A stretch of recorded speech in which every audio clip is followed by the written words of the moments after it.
কিছু উপকরণ দিয়ে আমি আজকে বিস্কিট তৈরি করব, মানে চায়ের সাথে টা তৈরি করব। এখন এখানে আমি দিয়ে দিচ্ছি বাটার।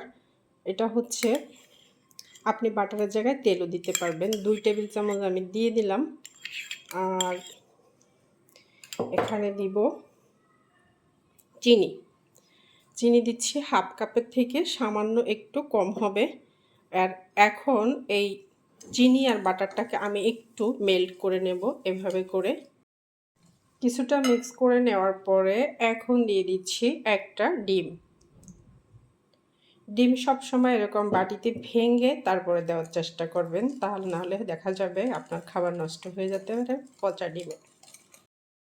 ডিম, বাটার, তারপরে চিনি সব কিছু মেল্ট হওয়ার পরে তারপর আমি দিচ্ছি স্বাদমতো একটু লবণ। লবণটা অবশ্যই দিতে হবে। তারপরে আর একটু নেড়ে চেড়ে নিব।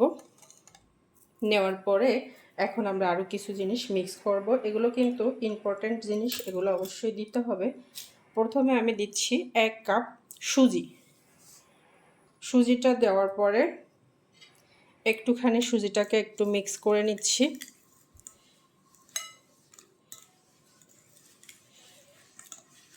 কিছুটা মিক্স করার পরে এখন আমি দিয়ে দিচ্ছি 1 কাপ ময়দা। ময়দাটা কিন্তু আরও বেশি লাগতে পারে, সেই ক্ষেত্রে আপনি দেখে দেখে দিতে হবে। এখানে আমি দিয়ে দিচ্ছি হাফ চা চামচ বেকিং পাউডার। এখন এগুলোকে আমি মিক্স করতে থাকছি। যদি আমার ময়দা লাগে তাহলে অবশ্যই আমি আবারও ময়দা দিব। এই পর্যায়ে কাঁটা চামচ দিয়ে মিক্স করে নিচ্ছি। আমার থেকে মনে হচ্ছে ডোটা একটু বেশি ভিজা ভিজা, হাতে নিলে দেখা যাবে শেপ দিতে প্রবলেম হতে পারে। তাই আমি এখানে আরও কিছুটা ময়দা মিক্স করে দিচ্ছি। হাফ কাপের থেকেও কম হবে, অল্প পরিমাণ দিলাম আমি। মানে এভাবেই আসলে মিক্সটাকে করতে হবে। যদি দেখেন যে খুব বেশি শক্ত হয়ে গেছে, সেক্ষেত্রে কিন্তু আপনার বিস্কিটটা ভালো হবে না। তাই আর কি এভাবে আস্তে আস্তে করে মিক্স করতে হবে। আমি পুরো হাফ কাপে দিয়ে দিলাম, মানে 1.5 কাপ ময়দা লাগছে আর 1 কাপ সুজি লাগছে। এখন জাস্ট হাতে নিয়ে আমি ডোটাকে একটু হাতে মেখে নিচ্ছি। এখন এই পর্যায়ে আসলে হাতে খুব একটা মাখবে না। আমরা কিন্তু ডোটা তৈরি করে নিছি, আমাদের মাত্র 1.5 কাপ ময়দা লাগছে আর 1 কাপ সুজি লাগছে। এখন আমরা ডোটাকে জাস্ট একটু হাতে ঘুরে, আপনি যদি ছোট আকার বানাইতে চান তাহলে অবশ্যই একটু ছোট করেই নিতে হবে লিচিটাকে।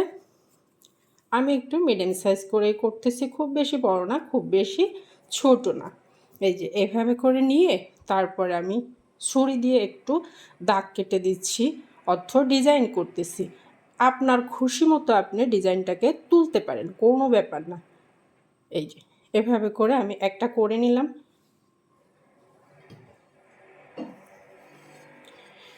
এভাবে করে কয়েকটা ডিজাইন আপনি করে নিতে পারেন। এখানে কিন্তু বিভিন্ন রকমের শেপে বিস্কিটগুলোকে তৈরি করতে পারবেন, কোনো ব্যাপার না। আর এটা ইজি, একদমই ইজি একটা কাজ।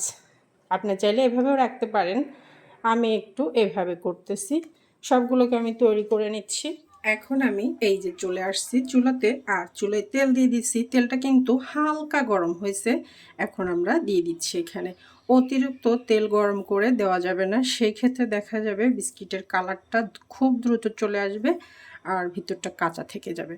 এই জন্য আমি দিয়ে দিচ্ছি সবগুলো বিস্কিটগুলো দিয়েছি, তবে কিন্তু সবগুলো একত্র হয় নাই। কিছুটা বিস্কিট রেখে দিয়েছি, পরে ভাজবো। এটা একটা বেস্ট হওয়ার পরে এই যে আমি কিন্তু খুব বেশি চুলার আঁচ বাড়াই নেই, হালকা করে রেখেছি, মিডিয়াম টু লোতে রাখা হয়েছে। বিস্কিটটা একটা সাইড হালকা হয়েছে, আর এখন আমরা হালকা হাতে এভাবে করে উল্টে দিব।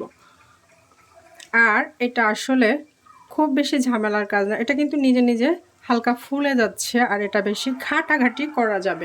এই সাইডটা কিন্তু বেশ খানিকটা এই যে কালার চলে আসছে, আর আমি কিন্তু চুলের আঁচটা মিডিয়াম টু লোতেই রেখেছি। এই তো এই সাইডটা কিন্তু হয়ে গেছে আলহামদুলিল্লাহ। আর এই সাইডটা একটু কালো, মানে একটু সাদা আছে, এটাকেও এরকম একটু ব্রাউন করতে হবে, তাহলেই আমাদের বিস্কিটটা হয়ে যাবে।